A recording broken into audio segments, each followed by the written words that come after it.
ভাগবত পাঠে গেছেন বা মন্দিরে ভগবানকে দর্শন করতে গেছেন, জুতো খুলে আপনি ভিতরে মন্দিরের ভিতরে প্রবেশ করেছেন বা ভাগবত পাঠের হরিবাসরে প্রবেশ করেছেন। পাঠ শেষে বা ভগবানকে দর্শন করার পরে যখন আপনি বেরিয়ে আসলেন, দেখলেন আপনার জুতোটা সেখানে নেই। আপনি হাই হাই করতে লাগলেন, হাই রে আমি আসলাম ভগবানের কাছে বা ঠাকুরের নাম শুনতে, আমার জুতোটা চুরি হয়ে গেল, এ কিরকম হলো। হাই হাই করবেন না, আপনি খুশি হবেন। কেন বলুন তো দেখি?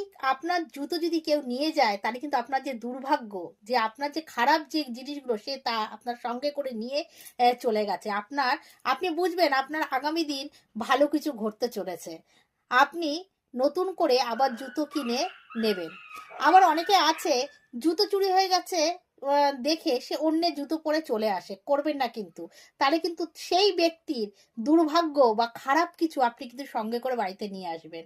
তাই জন্য জুতো নিয়ে গেলে কোনো সময় আফসোস করবেন না, খুশি হবেন।